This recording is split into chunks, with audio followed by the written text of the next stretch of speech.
Keith Smith, RealGM.com, NBA writer. He joins me now to take a look at some of the possibilities this offseason. We'll get into some draft stuff as well. And he joins me now on the Sports Bash 97.3 ESPN. Keith, this offseason should be really interesting because many teams think the gap between 1 and 2 is so great. What's the gap between 3 and 2 and 1? I mean, it seems that there's a lot of teams out there that don't think that they are a player or two from competing. Yeah, you definitely have that situation going on around the league. One thing I always tell folks is that NBA teams, they don't punt. They're not going to say, I'm out. The teams that are at the very bottom of the standings, that's a different story. But the rest of the teams, they want to be in place in case something happens. Now, what you've got in the East, you've got to get past LeBron and the Cavs first. That's your first order of business.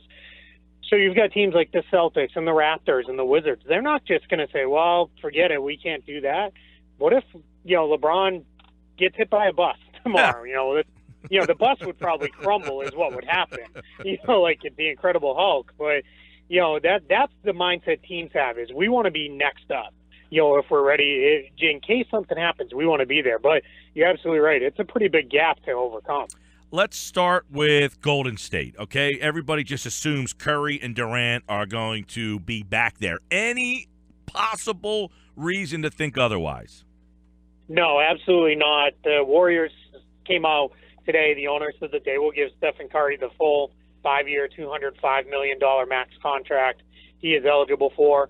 Kevin Durant not eligible for that type of money yet with the Warriors, but the assumption is he will opt out, but then he'll re-sign a new deal. He's even indicated in the past he may take slightly less to allow them to retain guys like Andre Iguodala and Sean Livingston. All right, so that brings us to Cleveland, who is kind of capped out, got an interesting roster, aging a little bit on the wings. What can they possibly do in Cleveland to bring another – they need another superstar-level player, right? They don't just need a good player. They need a great player to close the gap on Golden State. Is that even possible this offseason? Not without giving up one of their big guns to do it. You said capped out. They are more than capped out. They are paying all-time historic luxury tax levels for the team that they have right now. People think the Warriors must have spent a lot of money. The Warriors weren't even a tax team this past season. So then the Cavs are way, way over the tax. They're projected to be way over the tax again next year. So there's a lot of talk of, what about getting one of LeBron's buddies, Chris Paul or Carmelo Anthony or somebody like that? Well, in order to accomplish that, you're going to have to give up Kevin Love or Kyrie Irving, and I'm not sure that really improves you at all on the floor. Keith Smith, RealGM.com is with us. All right, Paul George. Any possible finagling there for Cleveland? I mean, is that or is L.A. kind of the done deal there? Yeah, I think the Cavs would have some level of interest. The challenge is finding the right pieces. It would probably have to be Kevin Love that goes back to the Pacers, and I'm just not sure the Pacers would want Kevin Love. It's not because he's not a really good player. It's because of the money owed to him and what would obviously then be a rebuilding situation in Indiana. So it wouldn't make a ton of sense for them to take on a guy like him. And as far as any other team, there's a lot of indications that Paul George wants to go to Los Angeles. And there are some teams that I have talked to that are, hey, we're not going to spend trade assets to get a guy who's only going to be here for a year just to watch him walk away for the Lakers. I'm really interested to see, because free agent's going to be interesting. As we mentioned, some teams, Boston's one that I'm kind of fascinated by here because they are in a really interesting spot that they have the ability to get younger and strike at the same time. Do you see them being a major player? And we've heard Gordon Hayward's name mentioned, but do they have the ability to get two guys to go to Boston? Yeah, two guys is a stretch. I cover the Celtics for Celtics blog as part of SB Nation, and it comes up all the time. Can we get Gordon Hayward and Blake Griffin? Well, the answer to that is yes, but it's extremely complicated. They're going to have enough trouble getting enough room for one max free agent, never mind getting two. The second would have to involve trading players and making other moves to make it happen, unless those guys are willing to take far less money than their eligible for, which rarely, if ever, happens in the NBA. So, but you hit the nail on the head. The Celtics are going to try. They're going to go after those two guys, at least, hoping to land one of them. And then they still have the number one pick in the draft, which I can't ever remember a time when a team was picking number one overall, had a ton of cap space, and was in the Eastern Conference Finals. It just doesn't happen. So we're really in uncharted territory here. Yeah, the only other example I can think of, and I don't know where they were cap-wise, I don't even know what the cap was or what kind of situation was, when Detroit went to the finals and then got Darko back then. They had the second pick, right? When they ended up taking Darko with the number 2 pick? It was the third pick, I believe. Third pick. If I'm right. It might have been second. I can't remember. But you're right. They were capped out, though. They didn't have the ability to then go and add an additional free agent piece. And a lot of people will go back to the Lakers drafting James Worthy, but that was also a very different type of situation as well. Yeah, Darko, by the way, was number 2. And then I think Carmelo, was number 3 in that draft. You had Dwayne Wade in that draft, so he was number 5. A lot of great players in that draft, and Boston's in a position. Do you think there's a thought from Danny Ainge to put this year's pick and next year's pick and get a superstar player? Yeah, he says no. He came out and said that in the media this week that he is not interested in packaging the picks for any sort of short-term move.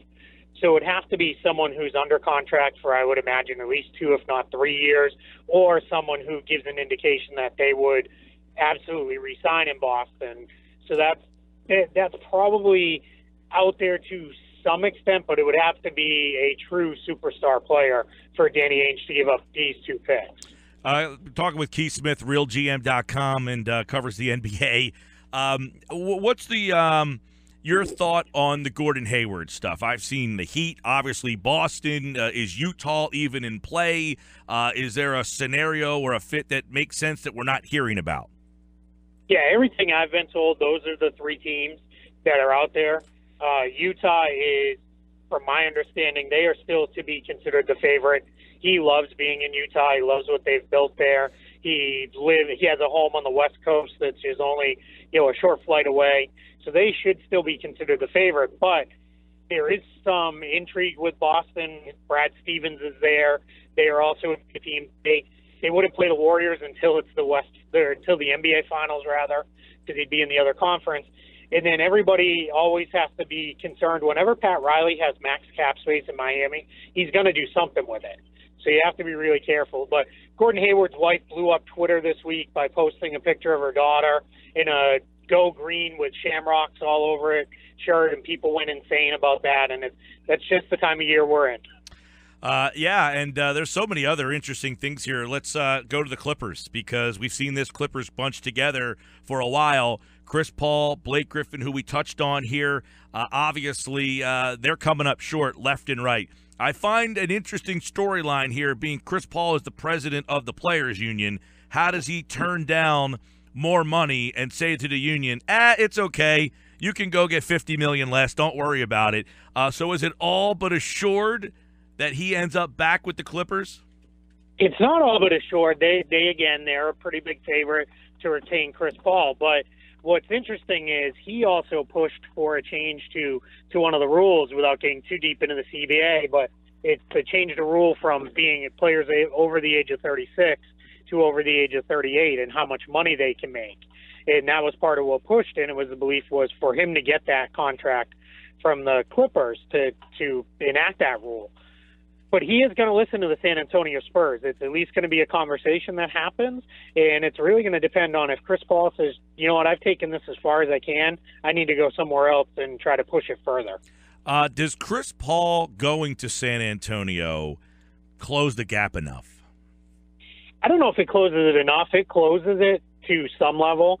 But again, the Spurs are also in a position, like I mentioned with the Celtics, they can't just go get Chris Paul unless he takes drastically less money. They're going to have to move other contracts and do other things. So they're probably going to weaken some of their depth to have that frontline talent. And then you start to say, did you weaken it so much that it doesn't really matter?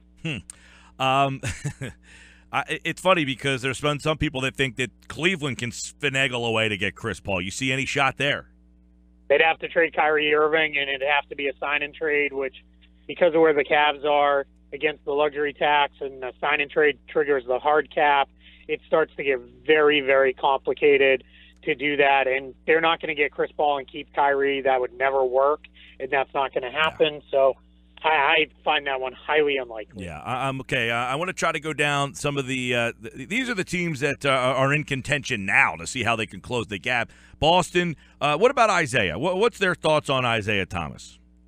Yeah, I think right now their position is, let's see what we do this summer. If we land a big free agent, we'll take it to next, because he's under contract for next season. And we'll take it to next year, and then we'll deal with it at that point in time. If we don't land a big free agent, then it becomes time. Maybe we talk one of these renegotiations and extensions and see where that goes. But I would guess we're going to see them play it out with Isaiah Thomas and see where it goes from there. Okay. How about Washington? One game away from the Eastern Conference Finals. John Wall, Beal really had a coming-out party in that Game 7. Otto Porter restricted. Do you see Washington able to make a move to get them closer? I don't, only because they are essentially completely capped out. They're going to be forced to likely match any offer Otto Porter gets as a free agent just to retain him, and then that eliminates any flexibility they had, which would have been extremely minor to begin with. And they don't have the young pieces on their roster in terms of picks and young talented players to go and make a trade for another big gun. So I think you're looking at pretty much what you have is what you get in Washington. Yeah, I find it hard for them. I don't know if there's a deal out there for them, maybe an Otto Porter type of sign and trade, but I don't know. It's a shame because that team was exciting and fun, but they don't have a lot of depth and they don't have a lot of money, and I don't believe they have a first-round pick, right? They do not. They traded it for Bojan Bogdanovic, who is also a free agent who they would like to retain as long as it doesn't get overly expensive, because they're, again, another one of these teams that they'd be looking at a hefty luxury tax bill to retain a Porter on a max contract, Bogdanovic on a big contract, and then with some of the other big deals they're already carrying. All right, let's go to Toronto. Are they at the ceiling? They're done? Is that it for the Toronto Raptor run? They're going to bring back probably everyone. And then the challenge there becomes they're going to look like a nightmare in probably 3 or 4 years, because you're going to have all these older players on massive contracts. It's really paying in the future for past performance is what they're going to do. But they're very likely to run it back very similar to the roster that they have today. They may use some of their younger guys who are bench players, the Norman Powells and Jakob Poeltls, to make a minor move to improve the depth, but likely to look pretty similar. Keith Smith, RealGM.com, is with us looking at the NBA offseason. These are the teams that were in contention this year. Can they get closer? Can they close that gap? How about Houston? I think Houston's probably at least 2 players away, right? Yeah, well, very interesting because of the style they play. Their style makes up for a lot, because you can do things with guys who are maybe not as talented or they're undervalued in other systems. Mike D'Antoni's offensive system gets a lot out of those types of guys. They're also a team that they can get to some cap space, and they can do it relatively easily, and they're always in the conversation whenever there's a major free agent out there. So I do think Houston's an interesting team to watch. They could be a sneaky team that gets in on somebody that people aren't expected. And Daryl Morey he's not afraid to swing for the fences and make a big move if it's there. That should be interesting. I agree with you. They're going to be a fun team to watch this offseason. And really, you look at they're the teams that were all in contention this year. Is there a team that really was behind them, or on the up and coming, behind those teams, maybe a non-playoff team or one of the bottom half playoff teams that you think can make some noise in this offseason to put them in that top 4 spot? Yeah, the team that I would really watch for something like that, I'm going to give you 2. I'm going to give you 1 in each conference. In the Eastern Conference, the Milwaukee Bucks. They are good and only getting better. And if Jabari Parker can come back, they're going to almost add a big-time player that they missed for half the season without having to spend anything to do it. So they're the team in the East. In the West, the Minnesota Timberwolves. They're already getting better, And Karl-Anthony Towns and Andrew Wiggins are fantastic, and they also have cap space to go out and get an impactful veteran to help them. So I think that they're going to make a major leap forward into next season based off of doing some sort of big move this summer. All right, a couple things here. Today, Philadelphia exercise Robert Covington. You tweeted a lot about this. There's some interesting things here. It's just kind of a formality that they did it, but there were some things that could have happened, and he might be in line for a raise coming up, but he might have to wait a little bit on that. Yeah, so there's two different things Philadelphia can do. You're right, it's foregone conclusion. He's one of, if not the best bargains in the entire NBA. And one of the two things that they can do, if they want to extend him right now, they can do that. Well, not right now, but once July 1st passes, they can do an extension with him. Or they can wait until the 1-year anniversary or the 3-year anniversary of his deal, which is the middle of July. And if they still have cap space, they can do a renegotiation in the extend deal, which is what Russell Westbrook and James Harden did last year, which would bump his number up significantly this year. And in that type of deal only, you can really front load the first year of the contract and then flatten it out in the remaining years by a lesser number, which makes it more team friendly, but allows the player to get roughly the same amount of money. And that could be something to watch with Robert Covington, depending on how the 76ers spend their cap space. Do you view the Sixers as a free agent player this offseason?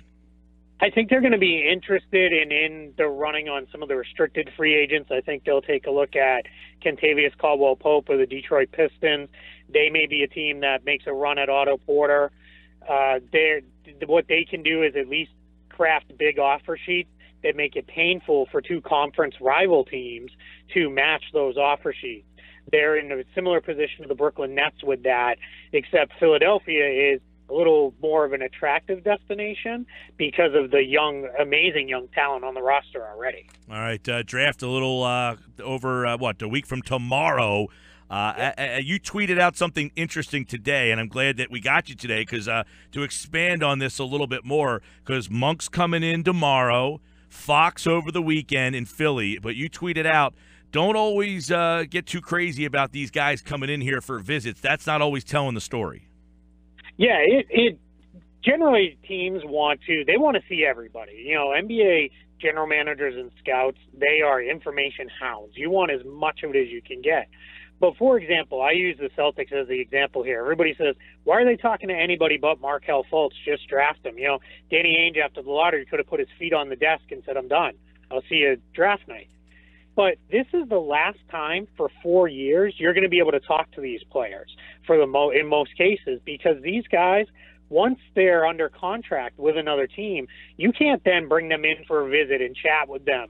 So what you're looking to do is you're looking to gather as much information on the players, get to know them, have them get to know your team, because eventually they'll be up in trade talks or they will be free agents. And you want them to go back and say, man, I remember when I went into Philadelphia and I worked out for them and how great they were and how great all the guys were. You know, that's someplace I'd like to go. So people get worked up about, oh, why are they bringing this guy in? I thought they were drafting this other guy. That's not always what it's about. Right. Fultz won, right? No doubt.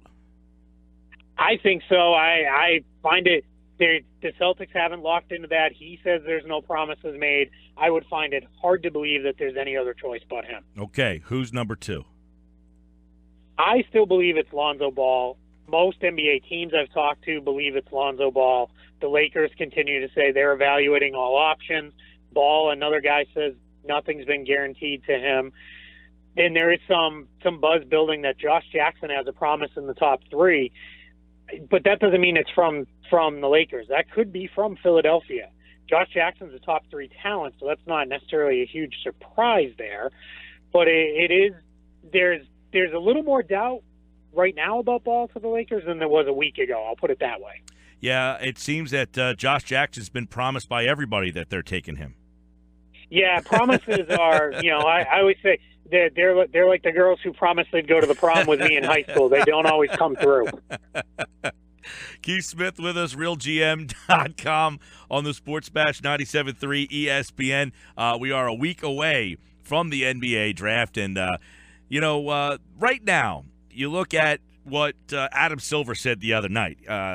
He said, why are we talking about breaking up these great teams? Other teams, why don't you become great?